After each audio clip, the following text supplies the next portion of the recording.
Showbiz fanatics, OG Diaz may inamin at dininay patungkol sa samahan ni Catherine Bernardo and Alden Richards. Ano nga ba ang nakapaloob sa balitang ito? But before that, if you haven't subscribed yet to my YouTube channel, please don't forget to like, share, and subscribe at i-hit mo na rin ang notification bell for more showbiz updates. Bago tayo magpatuloy, nais ko po muna of course magpasalamat sa lahat ng mga legit viewers, subscribers at ang lahat ng mga legit na nagmamahal at sumusubaybay sa lahat ng ating mga updates. Maraming salamat po. So matapos ngang lumabas ang ilan sa mga chismis at mga espekulasyon patungkol kay Alden Richards and Miss Catherine Bernardo ay kung sino-sino ng mga personalidad at mga showbiz insiders, journalist at ang ilan sa mga malalapit kay Catherine at Alden Richards ang nagbigay ng kani-kanilang mga opinyon patungkol sa kanila pong namumuong samahan. Dahil dito, marami pong mga fans ni Alden at Catherine na talaga namang very frenzy to know what is truth behind this sweetness sa mga photos and videos na naglalabasan. Una na nagbigay ng kanyang mensahe itong si OG Diaz. Unang-una, syempre, hindi rin maiiwasan kasi sa kanilang samahan na may mga bashers na matatawag.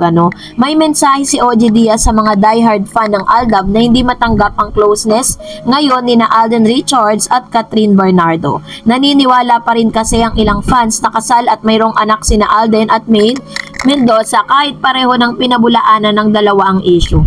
Inakusahan nila si Catherine na umano'y pumapatol sa may asawa. Dahil dito, pinaalala ni OG na ikinasal na si May sa actor-politician na si Mr. Arjo Atayde. Ipahinga na po natin yan. Let's all move together. May asawa na si Maine, ba? At si Alden nga ang nagchichismis na nililigawan si Catherine, sabi ni OG Diaz sa kanyang showbiz vlog. Pero sa kanyang recent vlog po, recent showbiz channel, na may title na Catherine bakit pumapatol sa may asawa, tahasan pong inamin ni Mr. OG Diaz sa kanyang channel na nagkakaroon na nga po ng parang magandang plano para po kay Alden at kay Catherine. Pero idininay niya na nanliligaw daw di umano itong si Alden kay Catherine. Feeling daw niya, o ito po yung kanyang pakiramdam, yung kanyang obserbasyon na talagang pinapahype lang. Pero hindi naman niya sinasara ang kanyang ang possibility na magkaroon nga ng tunay na relasyon itong si Alden Richards at saka si Miss Catherine Bernardo. So yun naman po yung ilan. So Catherine Bernardo and Alden Richards took the entertainment scene by storm when the actor showed up at her intimate birthday dinner, recently follow up the recent outing when he attended the actress. Bernardo and Richards worked together in 2019, Hello, Love, Goodbye, and Joy and Ethan respectively, stoking strong fan base through the years. Pero sinabi nga dito ni Mr. OG Diaz na sa nakikita naman niya sa samahan po ni Catherine at ni Alden, nakikita niya na parang meron na silang na-develop na relationship as bilang actors and actresses. According naman po kay Miss Christopher Min, dahil po dun sa kanyang mga source, sinasabi po na talagang there is something special between Alden Richards and Miss Catherine Bernardo dahil nga dun sa kanilang pinapakitang ring, yung black ring. Yun naman yung parang pinupunto ni Miss Christopher Min patungkol sa tunay na relasyon nilang dalawa. Pero as of this moment, wala pa rin naman pong inilalabas. At ang balita ko, magkakaroon po ng initial interview itong si Alden Richards para po linawin ang lahat ng mga isyong ito. At ang wish po ng lahat ng mga Catden fans na sana nga ay nagmo-move, at parang nagkakaroon na po ng idea itong si Alden Richards na talagang i-pursue itong si Miss Catherine Bernardo. Kasi in reality, wala naman po talagang dapat na parang wala namang masama. Binata naman si Alden at ganun din naman si Catherine Bernardo ay dalaga naman. So wala naman pong relasyon silang dalawa ngayon. And I think this is gonna be the best time for them para po kung ano man yung naudlot nila noon nung sila po ay magkasama sa Hello, Love, Goodbye. This time, ipupurso na po nila yan. Pero ito na nga yung isa sa mga sinasabi ng mga fans na umiepal daw itong si Jericho Rosales sa relasyong ito. I think hindi na po, umaga parang hindi na tetrete ng isang Alden Richards kay Jericho.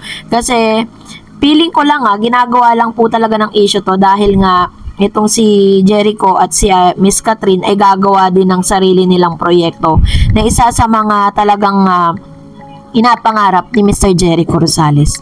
So let's wait and see dun sa kanyang interview. So magbasa tayo ng mga komento ninyo. Unang komento, sabi ng isang user, kahit naging matagal sila ni Daniel, kung ang nadanasan naman niya ay puro sama ng loob at pangkukunwari sa relasyon, madali lang makamove on kung may bagong lalaki na tunay na magpagmamahal, pangunawa at hindi gagawin sunod-sunuran na parang robot siya. Kahit sa video, tingnan nyo kung anong klase ng boyfriend na ang inaasal ng Daniel na yan. Hayaan ninyong sikat ang magpasya sa sarili niya. Alam na siguro niya kung paano magmahal ang isang lalaki. Hindi kinasakal sa gusto ng lalaki, nag-uunawaan sa isa't isa.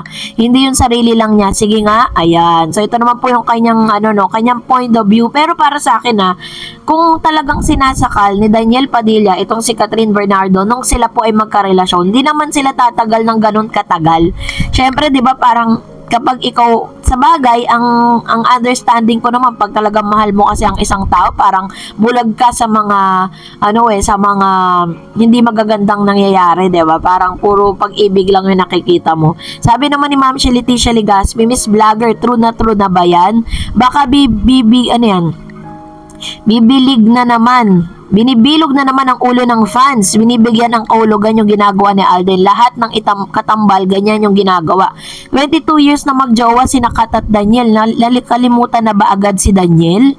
Yan. Hindi po 22 years.